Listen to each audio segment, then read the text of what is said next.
HKBP Kernolong, HKBP tertua di Pulau Jawa. Malam ini sebelum kita memasuki peraduan malam, marilah kita sejenak mendengarkan firman Tuhan. Kita berdoa. Allah Bapa, kami bersyukur atas segala kebaikan dan penyertaan-Mu bagi kami sepanjang satu hari ini. Engkau memberkati kami, melakukan segala aktivitas kami. Dan pada malam ini Tuhan, kami mau beristirahat. Sebelum kami beristirahat di tempat tidur kami mau mendengarkan firman-Mu. Berfirmanlah Engkau Tuhan, sebab kami telah siap mendengarkan. Di dalam Kristus Yesus kami berdoa dan mengucap syukur. Amin. Bapak, Ibu, Saudara yang terkasih, firman Tuhan pada malam hari ini sesuai bacaan malam dalam Almanak HKBP yang tertulis dalam Injil Yohanes pasal 10 ayat 11 sampai ayat 21. Ayat pembimbing renungan ayat 14. Begini firman Tuhan. Akulah gembala yang baik, dan aku mengenal domba-dombaku, dan domba-dombaku mengenal aku. Tuhan adalah gembala yang baik. Sahabat renungan malam Shalom, akulah gembala yang baik. Demikian perkataan Tuhan Yesus. Dari pernyataan ini, Yesus mau menyatakan dirinya sebagai gembala. Alkitab mencatat dan menggambarkan suatu hubungan yang unik, suatu hubungan yang istimewa.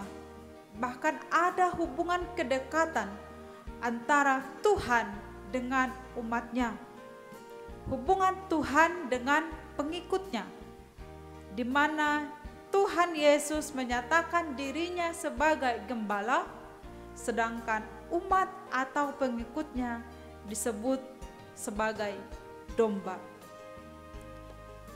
Mengapa manusia, mengapa pengikutnya, dan mengapa umat digambarkan sebagai domba? Mengapa tidak binatang yang lain yang memiliki kekuatan yang terkenal lebih kuat daripada domba yang disebut di sini?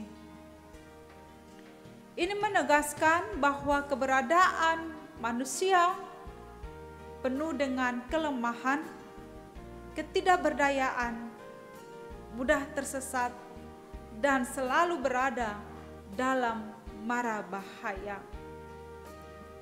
Karena itu manusia, umat pengikut disebut seperti domba yang penuh kelemahan. Maka secara otomatis manusia termasuk kita sangat membutuhkan gembala yang dapat membimbing dan menuntun kita ke jalan yang benar. Tuhan Yesus telah menyatakan dirinya sebagai gembala yang baik. Ketika Tuhan Yesus menyatakan dirinya sebagai gembala yang baik, mungkinkah ada gembala yang tidak baik? Tuhan Yesus mengontraskan dirinya dengan keberadaan pencuri, perampok, dan yang disebut dengan gembala upahan. Pencuri datang hanya untuk mencuri, datang hanya untuk membunuh dan membinasakan. Pencuri datang dan masuk ke dalam kandang domba dengan tidak melalui pintu, tetapi dengan memanjat tembok.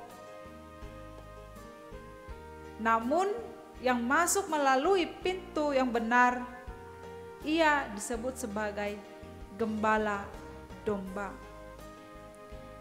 Begitu juga dengan gembala upahan yang ketika melihat serigala datang, lalu ia meninggalkan domba-domba itu dan lari, sehingga serigala itu menerkam dan mencerai-beraikan domba-domba itu. Gembala upahan akan segera lari menyelamatkan dirinya sendiri, dan membiarkan kawanan domba gembalaannya berjuang sendiri untuk menyelamatkan dirinya yang sedang dimangsa gerombolan serigala. Dalam keadaan terjepit karena menghadapi serangan orang jahat, serangan dari binatang buas, gembala upahan lebih memilih menyelamatkan dirinya sendiri dan meninggalkan domba-dombanya daripada ia menyelamatkan kawanan dombanya, karena otoritasnya, karena motivasinya hanyalah upah. Namun gembala yang baik justru rela mengorbankan nyawanya bagi domba-dombanya. Tuhan Yesus mau melakukan hal itu untuk kita. Pengorbanannya adalah bukti kasih dan pemeliharaannya bagi kita. Aku datang untuk menyelamatkan, bukan membinasakan. Demikian perkataan Tuhan. Ini menunjukkan kasih yang demikian sampai kapanpun tidak akan pernah didapatkan dari manusia manapun, apalagi dari gembala upahan yang hanya mengarahkan dirinya kepada upah, yang hanya memandang gaji. Dan gembala yang baik tidak seperti pencuri atau perampok. Perumpamaan ini disampaikan Tuhan Yesus dan didengar oleh orang-orang Farisi dan orang-orang Yahudi. Orang Farisi yang bertindak seperti gembala upahan tidak memiliki tanggung jawab dan beban yang sungguh-sungguh terhadap domba-domba yang digembalakannya. Sebagaimana terbukti melalui sikap mereka terhadap orang buta yang sejak lahir itu. Ketika orang buta itu disembuhkan oleh Yesus, orang Farisi sangat terusik dengan perbuatan Yesus.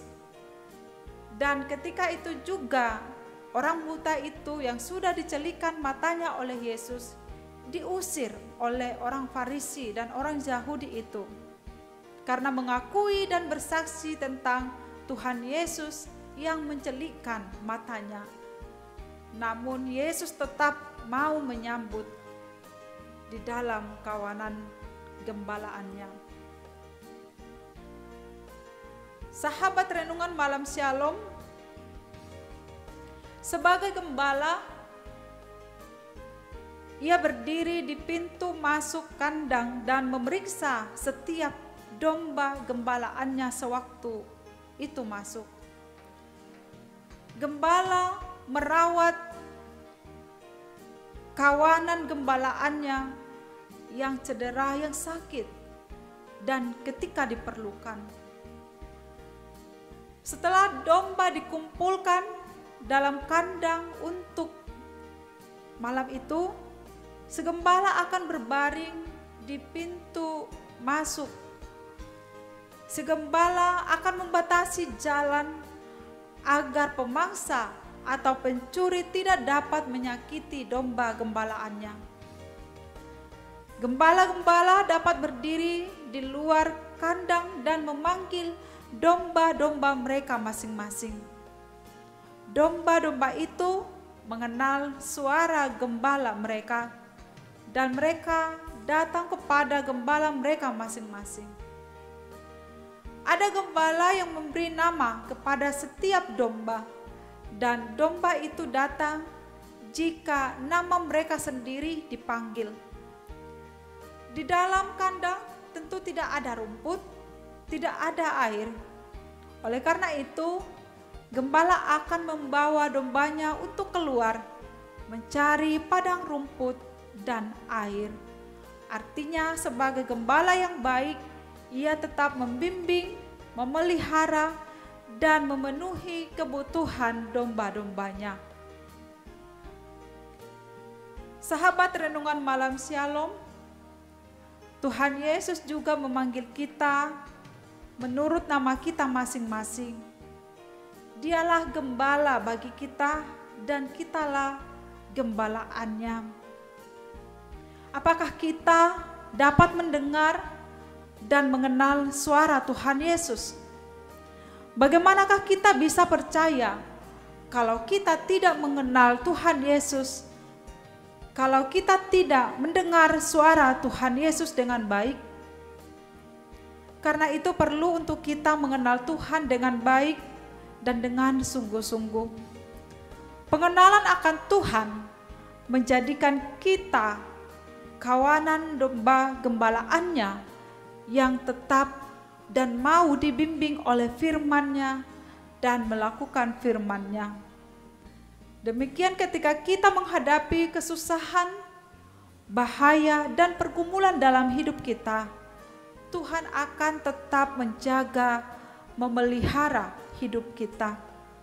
Dan tidak sampai di situ, lebih daripada kebutuhan hidup kita juga dipenuhinya, terutama memberikan nyawanya untuk keselamatan kita. Di sini sekalipun Yesus disebut sebagai gembala yang baik, Ia juga mengangkat manusia, mengangkat setiap orang, mengangkat kita menjadi gembala, menjadi seorang pemimpin, penuntun. Apakah itu sebagai gembala atau pemimpin di rumah tangga, pemimpin di sekolah, gembala di gereja, masyarakat, atau dunia kerja. Yang terutama adalah menjadi pemimpin bagi diri kita sendiri.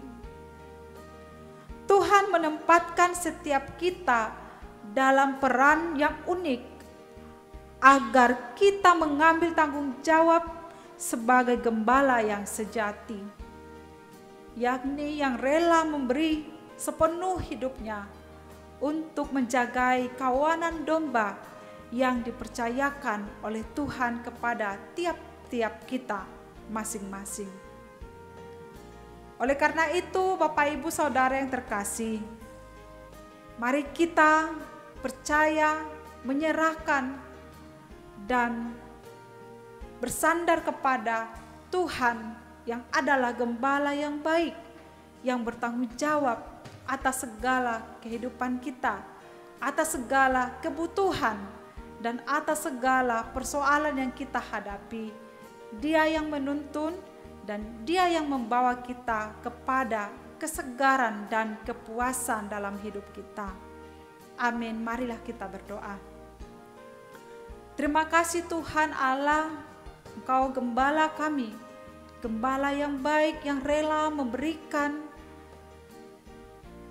dirinya untuk tebus dosa kami, memberikan keselamatan bagi kami di dalam penebusan anak-Mu Tuhan Yesus Kristus. Bila kami terus senantiasa percaya kepada Tuhan yang menuntun, menjaga, memelihara kami, yang memberikan kepuasan bagi kami, baik hidup jasmani maupun rohani kami. Biarlah selama hidup kami Tuhan, kami mau menyerahkan hanya kepada Tuhan dan mengikuti tuntunan pimpinan-Mu di sepanjang hidup kami. Terima kasih Tuhan, pada malam hari ini berkati kami ketika kami membaringkan diri kami di tempat tidur. Jagai kami sepanjang malam ini, sehingga esok pagi kami dapat merasakan berkat Tuhan melalui hidup yang baru yang Tuhan masih anugerahkan bagi kami masing-masing. Kami percaya Tuhan, jika Engkau menjaga kami, segala kejahatan jauh daripada kami. Dalam Kristus Yesus kami berdoa dan mengucap syukur. Amin. Anugerah Tuhan Yesus Kristus, kasih setia Allah Bapa, dan persekutuan Roh Kudus menyertai kita hari ini sampai selama-lamanya. Amin.